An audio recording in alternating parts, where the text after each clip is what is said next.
우리 말씀을 영상으로 보셨는데 아무래도 좀 여러분들이 이제 좀 더 화면으로 영상을 보시면 이해하시기 도움이 되실 것 같아서 저희가 좀 같이 준비를 해봤고요. 오늘 말씀은 무너져야 시작된다라는 제목으로 함께 말씀을 나누도록 하겠습니다.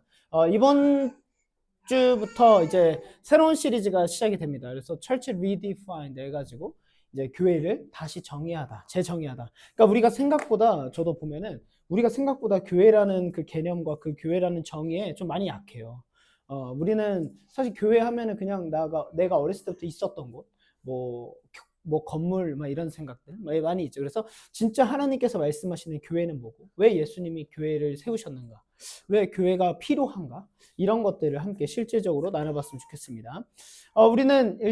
우리는 지난주까지 라이트업을 잘 마쳤죠. 나노처치 1년의 역사를 함께 했고, 라이트업을 통해서 우리의 신앙이 좀 견고해지고 한층 더 우리의 신앙의 기반이 좀 성숙할 수 있지 않았나 싶습니다. 그런 의미에서 이제는 하나님께서 우리가 이제 나노처치의 2.0 뭔가 이제 더 교회스럽게 준비하고 나아가기 위한 그 과정 가운데 하나님께서 1년을 준비시키셨고, 이제는 하나님께서 이 교회라는 복음의 열매를 좀 맺게 하시지 않을까라는 기대하는 마음으로 준비를 했습니다.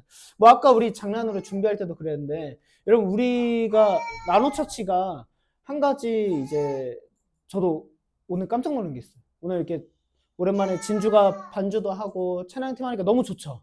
훨씬 풍성하고. 그러고 보니까 진짜 우리가 교회더라고. 교회인 거 깜빡했는데. 그러니까 나노처치인 줄 알았지 교회인 걸 깜빡했는데 우리가 교회였습니다. 우리가 교회더라. 그래서 오늘 말씀을 가지고 한번 좀 이야기를 들려드릴 때 이 시대적 배경과 어떤 역사적인 흐름 안에서 교회가 생성이 되는지를 함께 나누도록 하겠습니다. 이 오늘 본문의 역사적 배경은 뭐냐면 6월절이라는 시점이에요. 6월절은 뭐냐면 이스라엘이요 이제 애굽에 종노릇했잖아요. 그래서 출애굽을 기념하는 절기예요. 그러니까 이스라엘에 있어서 가장 큰 절기고, 우리나라로 따지면 광복절 같은 거죠. 그러니까 이스라엘 나라의 가장 큰 절기고, 이 6월절에는 특징이 뭐냐면 이스라엘 사람들은 제사를 드리러 가는데, 제사가 우리에 따지면 예배인데 그 당시에는 제사의 개념이 완전히 다릅니다. 그래가지고 그 당시에는 어떻게 했냐면 그 예루살렘 성전으로만 가야지. 나보다 더 크네. 내가 봤을 때 약간 안 밀릴라 했는데 큰 자다. 큰 자예요. 다르네요. 네, 크게 될 것 같습니다. 네. 예루살렘 성전에 이제 그 당시에는 제사를 드리려면 성전에 갔어야 됐죠. 그래서 6월절에는 예루살렘에는 인구가 약 10만 명 정도가 살았어요. 그 당시. 근데 이 6월절이 되면요. 전국에서 다 모이니까 40만에서 50만 명이 6월절에 딱 모이는 거예요. 그러면 여러분 완전히 사람이 북적북적하고 열기가 가득 차 있죠. 가장 이스라엘의 가장 큰 절기고 그런 시간이니까. 그런데 이 가장 사람이 북적북적하고 막 하이라이트 시점에 나사렛 예수가 예루살렘에 딱 입성을 하는데, 이 당시 나사렛 예수는 슈퍼스타죠. 가히 슈퍼스타입니다. 오늘 요한복음에 보면은 2장에서 이 이야기가 나오지만 마태, 마가, 누가는 이 말씀이요 예수님께서 이제 십자가에 못 박혀 지시기 전의 이야기로 바로 나와요. 19장 이렇게 나온단 말이에요. 이건 어떤 의미가 있냐면, 일단은 신학적으로는 마태, 마가, 누가는 시대의 흐름으로 썼어요. 그래서 마지막에 이제 이야기가 하이라이트로 펼쳐지는데, 요한은 왜 이걸 2장에 썼냐? 이건 무슨 의미냐면 신학자들끼리 논란이 있었어요. 이거는 그래서 예수님께서 성전 척결 사건을 2번 한 것이다 이런 얘기인데, 그것보다는 가장 정확한 답은 뭐냐면, 요한은 시간의 흐름이 아니라 사건의 그 의미적인 배경에서 이거를 처음에 갖고 온 겁니다. 예수님이 요한복음 이렇게 태초에 말씀이 계시니라 해서 말씀으로 예수님이 이 땅에 오셨다라는 걸 설명을 하면서, 예수님께서 이 땅에 오신 것은 성전을 척결하시고 새로운 성전을 짓기 위함이구나를 알려주시기 위해 초반에 있었던 거예요. 근데 예수님께서 딱 입성하니까 어떻습니까? 어린 나귀를 타고 예언된 어린 나귀를 타고 딱 입성을 하고, 수많은 사람들이 호산나 다윗의 자손 예수여, 자기 옷을 깔고 바지를 깔고 하면서 막 하고 환영하죠. 호산나 뜻이 뭐예요? 지금 우리를 구원하소서. 그러면 여러분 이전의 말씀에도 들어봤으니까 기억하실 줄 믿고, 우리 나노처치 성도님들이 이제 말씀에 대한 좀 조회가 있다고 저는 믿고, 이 유대인들이 예수님이 이제 예루살렘에 입성하는 걸 왜 그렇게 환영했어요? 뭐 때문이죠? 우리를 뭐로부터 구원해달라는 거였어요? 죄가 아니에요. 뭐죠? 로마로부터 구원해달라는 거죠. 그러니까 우리나라가 일제강점기였던 것처럼 로마의 강점기, 로마에 있으니까 구원해달라고. 예. 하나님 우리 아린이를 구원하소서. 아린이가 얼마나 힘들겠어요, 여러분.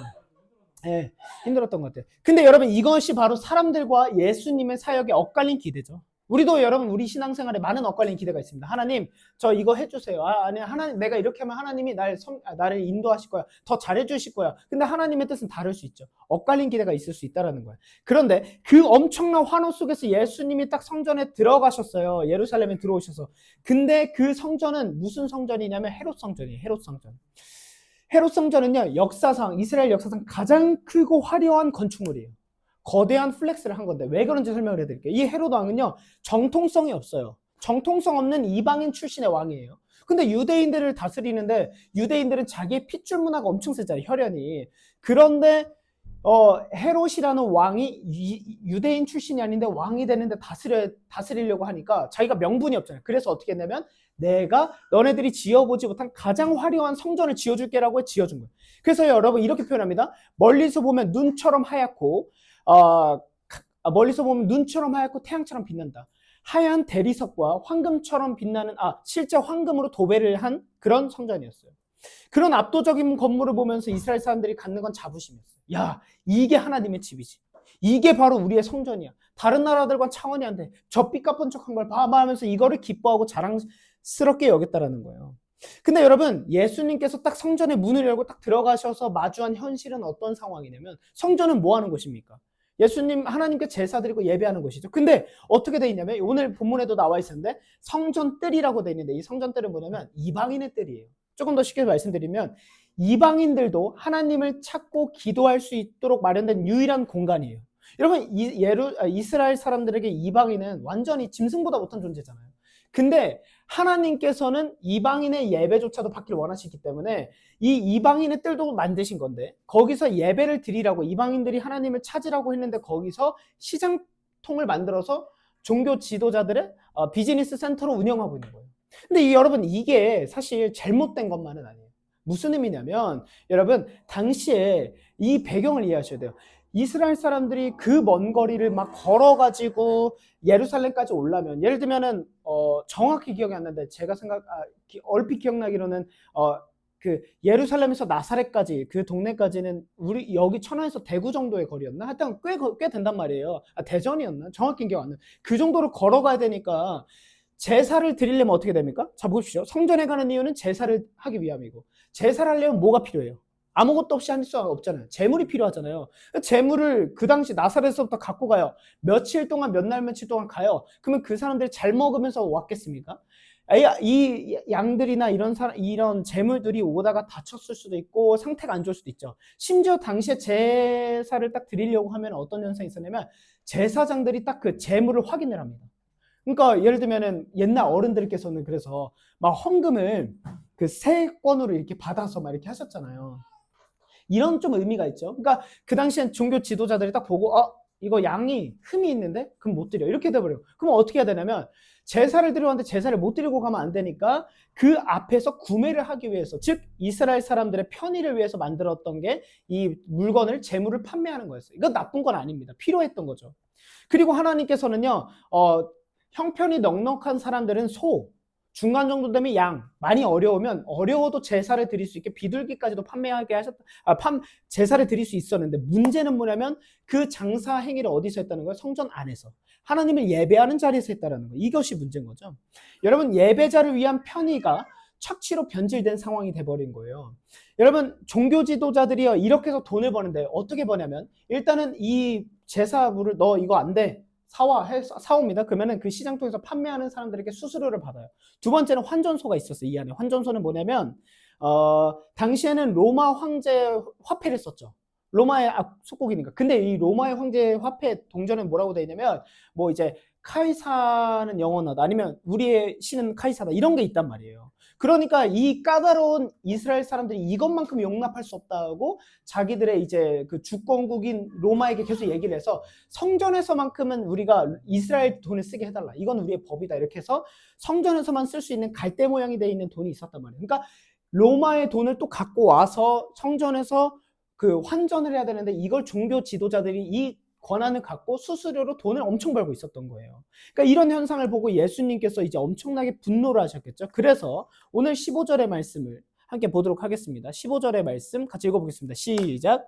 끈으로 채찍을 만들어 양과 소와 함께 그들의 모든 성전에서 내쫓으시고 돈 받고 주는 사람들의 돈을 쏟아버리시고 상을 불러 엎으셨다. 자, 예수님께서 여러분 이게 대표적으로 우리가 그리스도인은 참기만 해야 되나요? 했을 때 아니에요. 예수님도 화내셨어요 했을 때 가장 대표적인 말씀이시죠. 예수님께서 지금 엄청나게 분노를 하셨는데 근데 여러분 이거를 이렇게 오해하는 경우가 있어요. 뭐냐면 예수님께서 딱 그거 보고 욱하셔서 다 뒤집어 엎으셨다. 근데 이거 아니에요. 예수님의 이 행동은요 계산된 행동이에요. 보십시오. 노끈으로 채찍을 만들었대요. 여러분 끈으로 채찍을 만들려면 이걸 따고 다듬어서 만들어요. 뭐냐면 예수님은요 그 과정을 통해서 이거를 준비하시고 결단하시고 선택하신 거예요. 뭐냐면 예수님께서는 지금 너희들이 이렇게 하고 있는 행위에 있어서 이제 이 모든 것들 너희들이 가져왔던 유대인들의 모든 종교적 관성을 다 없어버리고 무너뜨리겠다라는 결단으로 이거를 엎어버리신 거예요. 여러분 상상해 보십시오. 예수님이 이제 채찍을 만들어서 그걸 다 쳐버리면서 엎어버립니다. 그러니까 어떻게 됐겠어요? 막 소가 막 지나다니고 양들이 막 매하고 비둘기가 팍 때리고 돈전들은 사람들은 막 뭐야 막 난리 났을 거 아니에요. 그러니까 오히려 여러분 생각해보세요. 예수님께서 그 성전을 더 난장판으로 만드셨다니까요. 더 시끄럽게 만드신 거예요. 막 그러니까 이러고 있으신 거예요. 근데 예수님께서 왜 이렇게 하셨을까? 자, 여러분 보십시다. 여기서 채찍이라는 단어 하는데 우리 기독교인들에게 익숙한 단어가 있죠. 예수님께서 십자가 지시기 전에 뭘 맞으셨어요? 채찍질. 여러분 여기서 나타난 채찍과 예수님께서 로마군에게 마가복음 15장 15절에 보면은 채찍질을 당하셨다라는 것의 단어가 완전히 같은 단어예요. 준비되어 있으셨고 계획적으로 예언하신 말씀을 성취하시는 거예요. 예수님께서 채찍으로 이 성전의 모든 재물들을 다 쳐버리시면서 이딴 재물 더 이상 필요 없어 이제. 이걸 선언하시는 거예요. 이제 더 이상 나에게 오기 위해서 하나님께 가기 위해서는 너희들이 이렇게 판매하는 이 재물들 이런 성전 다 필요 없어. 빈 깡통처럼 껍데기 제사는 필요 없다라고 선언을 해버신 거예요. 다 쳐버리시죠. 그리고 그 채찍질을 자기가 당하셨다는 건 뭐예요? 이제 내가 온전한 완전한 재물이 되어주겠다 이것인 거죠. 그래서 예수님이 십자가에 못 박혀 죽기 전에 채찍질을 당하신 거예요. 이런 의미가 있는 겁니다. 즉 무슨 의미냐?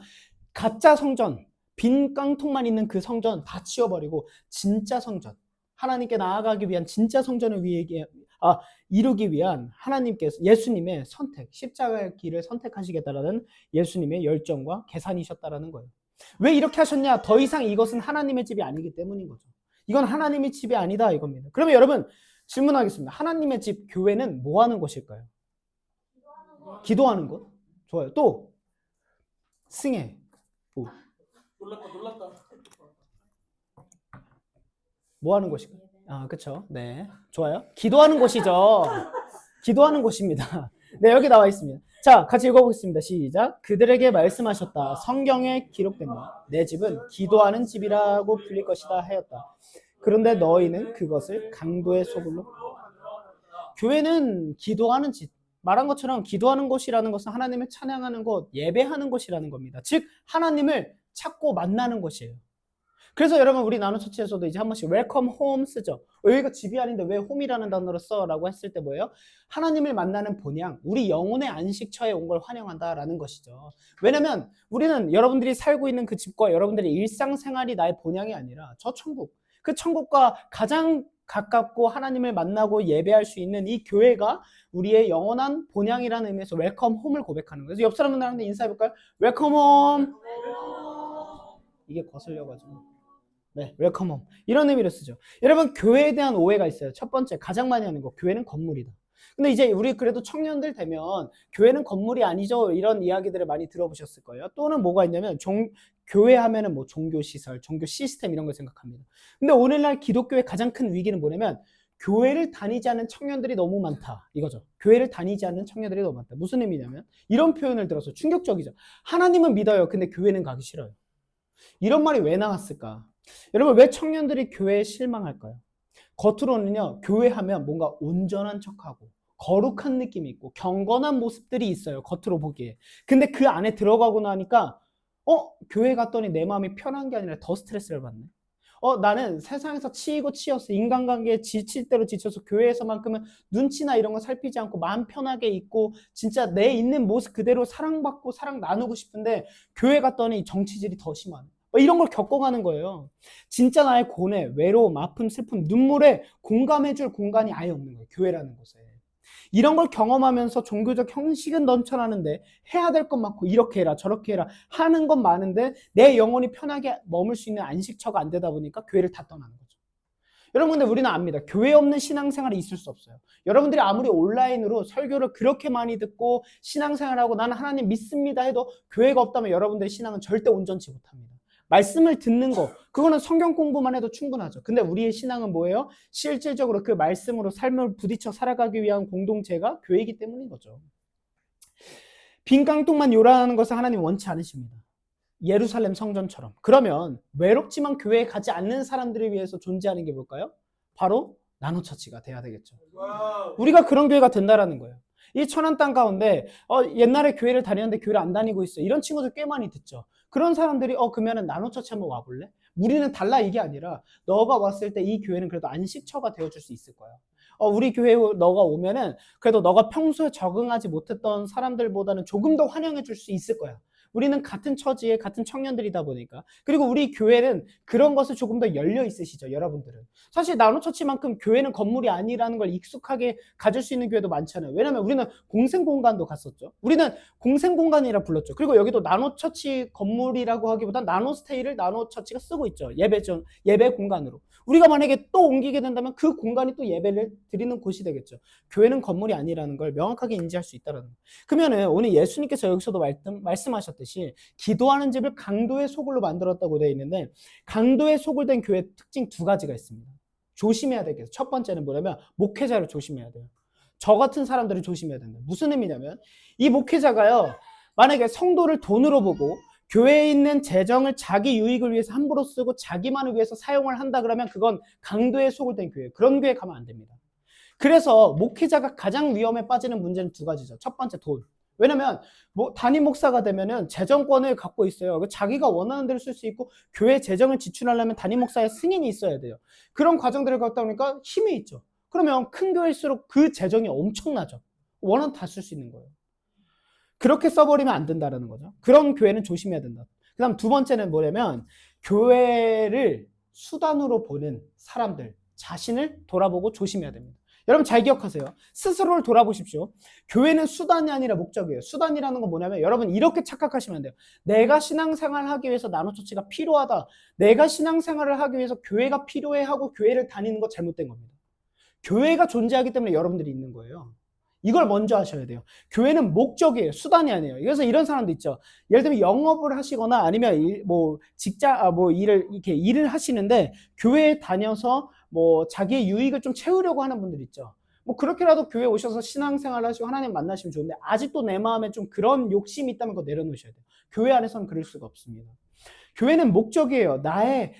내가 이 교회를 다님으로써 내가 하나님을 더 만나고 친밀해지고 하나님께 가까이 가기 위해서 존재하는 것이지 나의 이익을 위해 존재하는 교회가 아니에요. 이렇게 되면 어떻게 되는지 아십니까? 교회를 쇼핑하는 거죠. 많은 청년들이 하듯이. 오늘 이번 주는 어디 교회 가는 이 교회는 예를 들면 찬양팀은 좋은데 설교가 어떻네. 저기를 갔더니 목사님이 설교가 길고 뭐가 어떻고 사람들이 나를 환영할. 여러분 다닐 수 있는 교회 지구상에 얼마나 되겠습니까? 이렇게 된다니까요. 교회는 목적입니다. 하나님께서는요, 여러분들을 구원하셨어요. 나를 구원하셨으니까 나는 특별하고 교회는 이게 아니라 우리를 구원하신 것에 그 연장선상이 교회까지 있는 거예요. 교회를 벗어난 신앙은 온전할 수 없다는 거죠. 이런 교회들은 자신이 교회를 목적으로 이용한다면 내가 강도가 되는 거예요. 이거 조심하시기 바랍니다. 그래서 교회는요, 철저히 하나님 중심이어야 돼요. 하나님이 기뻐하시는가. 예를 들면 우리가 교회 안에서 뭔가를 한대요. 근데 그걸 하나님이 기뻐하실까? 예를 들면 우리가 나노처치 1주년 굿즈 만들어 제작해서 판매했죠. 그렇게 해서 그 수익금으로 기부하기로 했죠. 그래서 우리가 여러분 100개를 다 팔았어요. 나사렛 대학교까지 가서 100개를 다 팔아가지고 일단 감사. 한 가지 근데 또 오해. 이 성전 안에서 장사를 하면 안 된다 해서 이제 어떤 목사님들은 교회 안에서 뭔가 판매하는 걸 못하게 하시는 분들이 있는데 그거를 있는 그대로 보시는 것도 그분의 그런 신념이시겠지만 그렇게 하면 안 된다. 꼭 이렇게 갈 필요는 없어요. 그거와 이건 다르죠. 목적이 어디에 있느냐. 그러니까 우리가 판매하는 거는 어떤 의미였어요? 하나님을 기쁘시게 하기 위해 이웃 사랑을 실천하기 위해 그 베이비 공동체 하기 위함이었죠. 여러분 우리가 100개를 다 판매했으니까 수입이 100만 원이겠죠. 근데 우리가 지출이 제작비가 32만 원 정도 들었어요. 그러니까 그러면은 이제 68만 원 정도 있는 거죠. 근데 이거를 68만 원만 하기는 아쉬우니까 우리가 라이트업을 통해서 들어온 헌금들 중에서 이렇게 해서 100만 원을 베이비박스 공동체에 이제 보내기로 했습니다. 근데 여러분 생각해보세요. 우리 정도 한 20명 정도 되는 공동체에서 100만 원 모은다, 이거 진짜 쉽지 않아요. 한 사람당 5만 원씩을 헌금하거나 한 사람당 5만 원씩을 후원해야 돼요. 쉽지 않은 일입니다. 근데 우리는 교회가 작기 때문에 그런 활동을 통해서 세상에 하나님의 사랑을 흘려보내고자 그렇게 하는 것이죠. 그렇다면 괜찮은 거죠. 하나님 중심, 하나님 기쁘게 하기 위해서라면. 그러면 여러분, 이제 이 말씀을 통해 하나님께서 하시는 말씀은 무엇일까요? 무너져야 시작된다라는 거예요. 비로소. 이제 예수님께서는 오늘 이 낡은 성전, 껍데기밖에 없는, 겉은 화려하고 가득 차 있지만 속은 텅 빈, 하나님이 안 계시는 이 낡은 성전을 바라보시면서 이렇게 말씀하시는데, 같이 큰 목소리로 읽어보겠습니다. 시작. 예수께서 그들에게 말씀하셨다. 이 성전을 허물어라. 그러면 내가 사흘 만에 다시 세우겠다. 야, 여러분, 지금 이거 뭐냐면요, 이스라엘 사람들에게 가장 큰 자부심을 허물어 버리라는 거예요. 우리나라 따랐지 뭐가 있어. 어제 BTS 그거 뭐 하길래 잠깐 봐보니까 광화문, 우리나라 광화문 허물어라. 그 앞에 이순신 동상, 뭐 세종대왕 동상 다 허물어라, 막 이런 표현이에요. 이거 용납이 안 되죠. 민족적으로, 민족주의가 얼마나 센데. 그래서 지금 예수님이 이렇게 말하는 거예요. 그거 다 허물어 버려라, 이렇게 말씀하시는 거예요. 그러면서 내가 사흘 만에 다시 세우겠다. 무슨 의미일까요? 예수님의 계획이 담겨있죠. 아까 예수님은 사실 이 이야기를 통해서 자신이 십자가 지을 것을 계속 보여주신 거예요. 채찍을 연결하셨죠. 또 뭐예요? 사흘 만에 다시 세우겠다는 뭐예요? 건물을 세우겠다는 게 아니에요. 기적으로. 내가 사흘 만에 죽음으로 다시 부활함으로 내가 성전 되겠다를 지금 선언하고 계신 거예요. 하나님께서는 우리를 향한 그 하나님의 사랑을 모든 과정 가운데 계속 녹여내신 거예요. 왜 사흘 만에 부활하셨습니까? 우리를 사랑하셔서 것처럼. 그러면 여러분, 만약에 이제 잘 생각해 보시기 바랍니다. 내가 갖고 있는 교회상, 예를 들면 딱 나눠쳐 왔을 때 이게 무슨 교회예요? 할 수 있죠. 그렇죠? 뭐 교회인데 뭐 십자가 어디 있어요? 여기? 그러면 뭐 교회에서 무슨 십자가가 저래요? 왜 교회에 막 꽃이 없어요? 교회에 뭐 강대상이 없어요? 막 이런 걸 한다면, 여러분, 이건 무슨 의미냐면, 그런 생각들을 내가 딱딱딱 든다면 뭐냐면, 여전히 여러분들은 교회라는 고정관념과 편견이 있는데, 그거는 뭐라고 표현하냐면 내가 세운 교회예요. 여러분, 이 시간 여러분들이 내가 세운 교회, 그 개념과 관념을 철저히 무너뜨리게 주님의 이름으로 축복합니다. 예수님께서는 교회를 세우셨는데 교회에 어떤 모습을 세우지 않으셨어요. 어떤 형상을 세우지 않으셨어요. 그렇게 하지 않으셨어요. 예수님은요, 교회를 세우실 때 우리라는 공동체로 세우셨지 사람이 교회인 거지 건물이 아니라는 거예요. 여러분, 철저히 내려놓으셔야 돼요. 딱 왔을 때 뭐 여기는 뭐가 왜 이렇지? 저 목사님은 정장을 안 입고 그렇지? 그럼 정장 있는 교회로 가세요. 가시면 안 되지. 죄송합니다. 경솔했어. 아직 그 정도로 제가, 죄송합니다. 죄송합니다. 네. 자, 보세요. 그랬더니 이렇게 했더니 유대 사람들이 뭐라고 표현을 하냐면, 아니, 이 성전을 지는데 46년이나 걸렸는데 이거를 사흘 만에 세우겠다고? 지금 보세요. 내가 세운 교회, 내가 생각하는 크리스천은 이래야지, 교회는 이래야지라는 자기의 고정관념과 편견에 가득 차면 어떻게 되냐면 그걸 무너뜨리라는 말씀 앞에 부딪힙니다. 비본질에 집중하는 거예요. 저 보세요. 예수님께서 이걸 허물어라, 그러니까 46년 걸린 걸 사흘 만에 세우는데, 이거는 뭐냐면 진짜 그럴 수도 있다라는 걸 알긴 하는 거예요. 왜냐면 예수님이 수많은 기적을 보여주셨잖아요. 그럴 수도 있겠다. 근데 여러분, 우리가 집중해야 될 거는 뭐냐면 예수님이 세우신 그 교회에 집중해서 본질로 들어가자, 이거예요. 비본질에 집중하자라는 게 아니라, 예수님이 허물어버리신 것은 내가 세운 교회, 나의 필요를 위해 존재했던 신앙의 목적들, 내 꿈을 위해서 하나님께 기도했던 거, 내가 뭔가 축복받기 위해서 하나님께 헌신했던 그 모든 종교적인 관념을 다 부셔뜨리고 무너뜨리자라는 겁니다. 그러면 이제 그 이후에 21절에 예수님께서 이렇게 말씀하세요. 같이 읽어보겠습니다. 그러나 예수께서 성전이라고 하신 것은 자기 몸을 두고, 자, 예수님은 이 성전을 허물어라, 그 다음에 내가 사흘 만에 다시 세우겠다라는 건 빈 껍데기 깡통 다 허물어버리고 옛날 과거의 종교 관습 다 무너뜨리고 새로운 시작을 알리세요. 즉 모든 걸 다 바꾸는 게임 체인저를 지금 감당하고 계시는 건데 여기에서는 이렇게 볼 수 있습니다. 쉽게 이야기해서 만들었어요. 과거에는요. 하나님을 만나려면 반드시 성전으로 가야 했습니다. 성전에 가서 뭐예요? 제사를 드려요. 제사를 드리기 위해서 뭐가 필요하다? 제물이 필요하다. 이거죠. 근데 현재는 예수님께서 성전 되셨다. 그건 무슨 의미일까요? 우리가 하나님을 만나려면 어떻게 해야 되냐면 성전 대신 예수님께로만 가면 돼요. 근데 여러분, 그러면 우리가 여기서 의미가 두 가지가 있습니다. 첫 번째, 하나님은 건물 안에 갇혀 계시지 않는다라는 거죠. 우리가 아무리 큰 교회 건물을 짓는다 해도 하나님은 그것보다 크시죠. 하나님은 교회 건물에 갇혀 계시지 않는다라는 거. 두 번째는 뭐냐면 하나님은 모든 사람들에게 완전히 이제 열려 계시다라는 거예요. 저기는요, 이스라엘 사람들만 들어갈 수 있었어요. 그리고 이방인들은 이방인 뜰밖에 못 갔어요. 그런 제한에서 다 벗어나서 누구든 어린아이부터 할아버지 할머니까지 이방인이든 우리가 이방인이잖아요. 사실 유대인들이 아니니까 모든 사람들이 다 하나님께 나아갈 수 있는 길이 열렸다는 거. 왜요? 예수님은 어디든지 계시니까. 시공간을 초월하신 영이시니까요. 이 의미를 알려주시는 거예요. 그래서 여러분 마가복음 15장 38절에 이런 말씀이 있습니다. 그때 성전 휘장이 위에서 아래까지 두 폭으로 찢어졌다. 예수님께서 죽으시는. 이건 뭘 가리키는 걸까요? 성전을 막고 있는 그 가림막을 찢어버리셨다는 건 뭐예요? 이제 더 이상 특정한 사람들만 하나님께 찾아가서 공간적인 개념의 교회가 아니라 찢어짐으로써 어디서든 언제든 나의 이름을 부르고 찾는 자들은 하나님을 예배할 수 있고 교회가 될 수 있다는 걸 선언하신 겁니다. 기존에 없던 완전한 새로운 개념이 교회라는 거예요. 그래서 여러분 이제 교회를 우리가 다시 새롭게 아시기 바랍니다. 교회라는 단어에 헬라어가 뭘까요? 아시는 분? 에클레시아죠.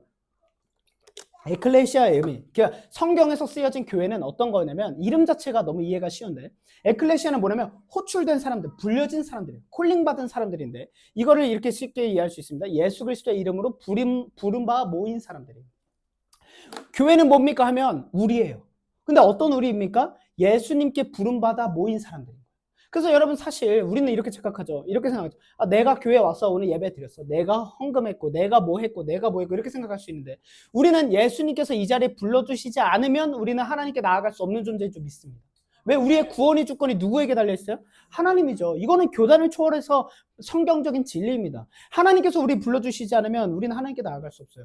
평생 신앙생활을 하고 교회에 있다고 하더라도 하나님께서 나를 불러주시지 않으면 우리는 나아갈 수 없는 거예요. 이것은 하나님의 주권에 담겨있는 것이죠. 그래서 쉽게 이야기 설명 요약을 해드리면 예수님이 이제 자신이 성전이 되셨는데 예수님이 성전이 되셨는데 이제 우리가 예수님을 받아들인다. 이거는 쉽게 뭐라고 표현하죠? 예수님을 영접한다죠. 그 성전 대신 예수님을 영접하면 우리가 성전이 된다. 이 개념이에요. 그래서 우리는요, 이제 예수님의 성전이 됐다. 나는 주님의 성전이 됐다라고 우리는 보고 있습니다. 고린도전서 3장 16절. 여러분은 하나님의 성전이며 하나님의 성령이 여러분 안에 거하시는 것을 알지 못합니까? 그 다음 읽어주세요. 시작.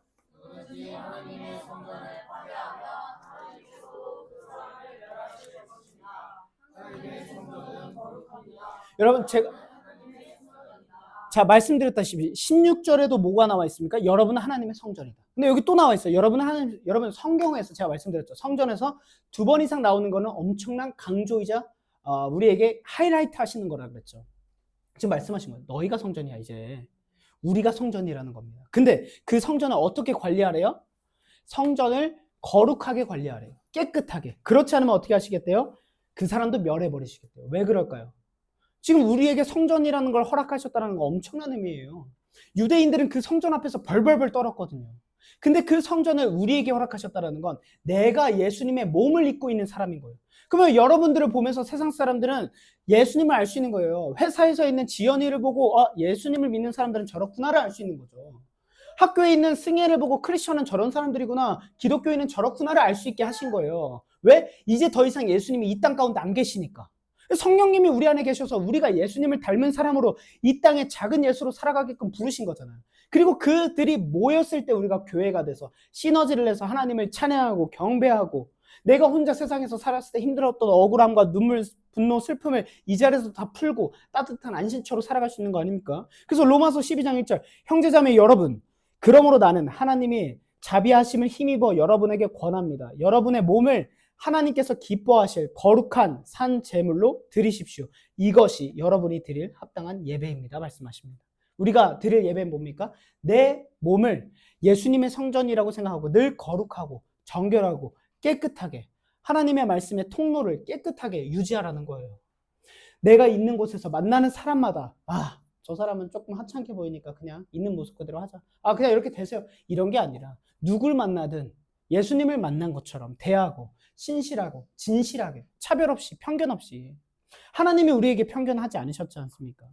그러면 이제 마지막으로 말씀을 정리해가면서 오늘 이 전체 말씀 무너져야 된다라는 말씀을 통해서 우리에게 뭘 도전하실까요? 저는 35살이죠. 그럼 제가 35년 동안 세웠던 교회관, 신앙관 이 모든 것들을 예수님의 이름으로 다 무너뜨리라는 거예요. 왠지 아십니까? 예수님은요 잘못된 것이 있을 때 늘 어떻게 하시냐면 그 잘못된 것을 이렇게 고치시는 게 아니라 그걸 무너뜨리세요. 여러분 우리가 신앙생활 하다가 하나님께 회개한다는 거 어떤 의미예요? 내가 예를 들면 하나님 제가 이거 하면 하나님이 나에게 잘해 주실 거죠 이런 생각을 갖고 있었는데 어떤 말씀을 듣고 이게 잘못됐다는 걸 깨달아요. 그럼 어떻게 됩니까? 조금 바꿔요? 그럼 하나님 제가 이거 원했는데 이 정도만 해주시면 이거 아니죠. 하나님 제가 잘못했습니다. 잘못 기도했습니다. 제가 하나님을 이용했습니다. 하나님 회개합니다. 그저 하나님이면 충분합니다. 무너뜨리고 새로운 시작을 늘 우리에게 시작하세요. 그럼 우리가 잘못된 신앙관, 잘못된 개념, 잘못된 관념을 다 무너뜨리고 새롭게 시작하자라는 거예요.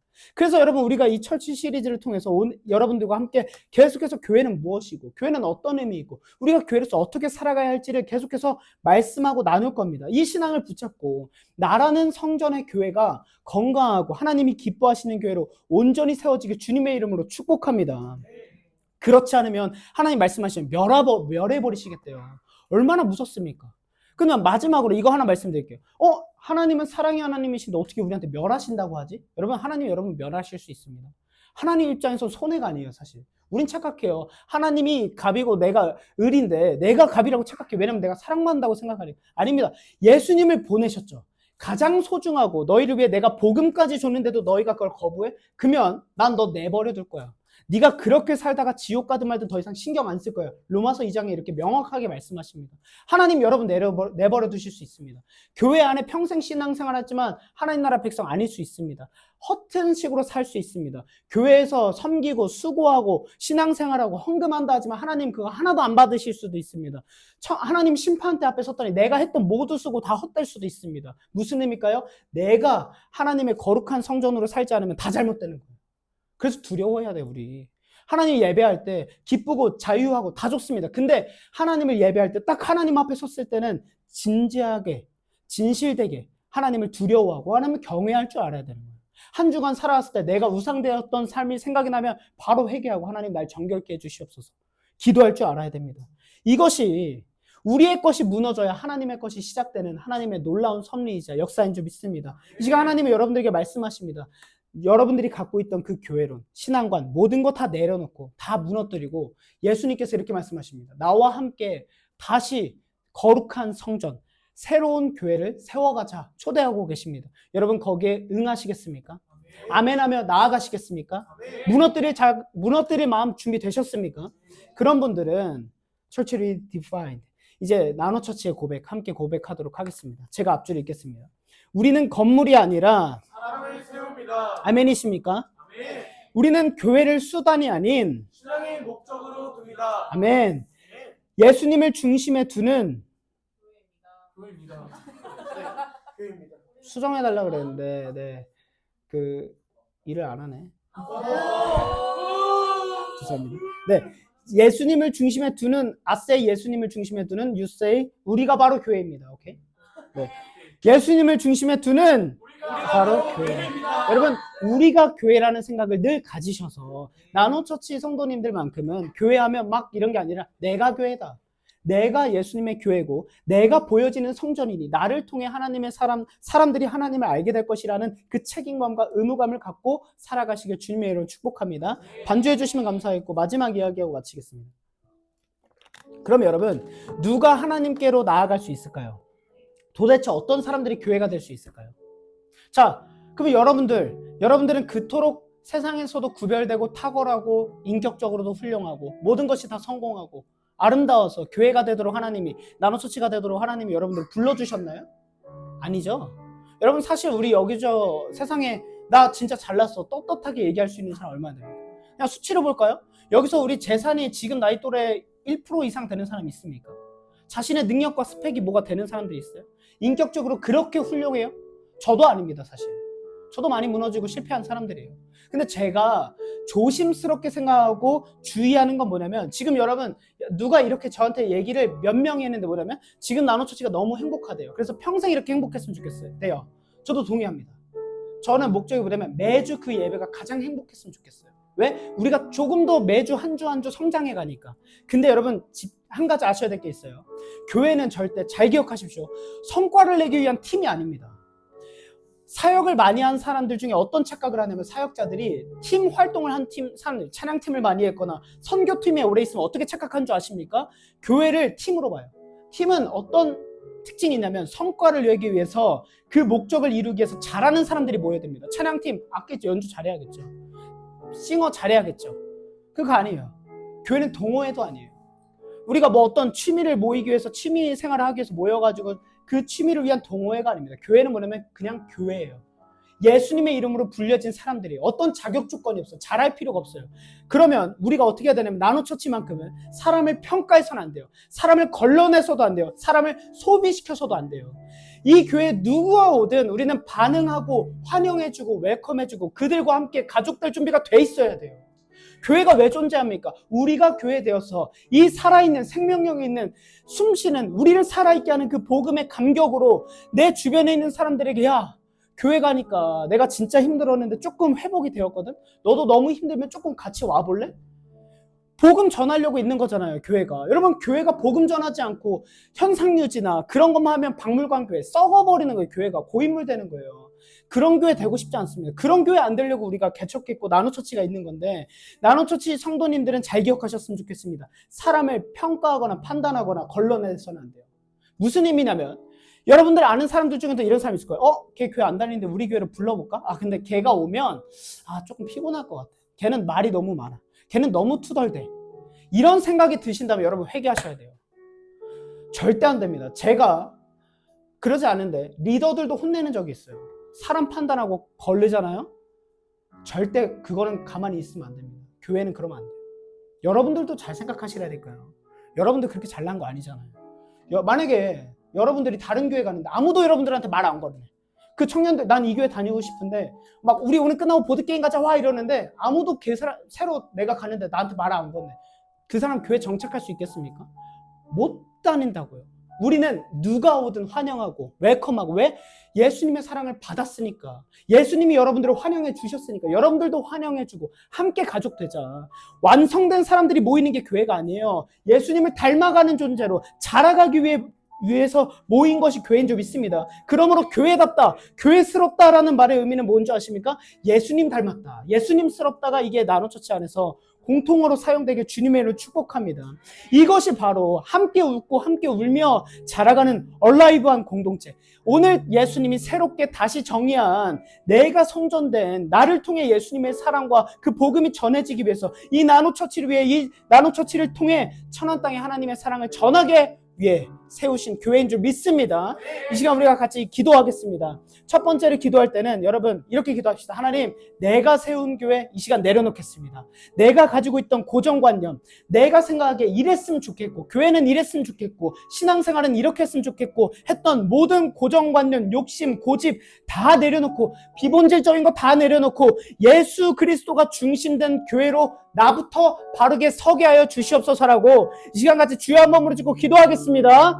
주여!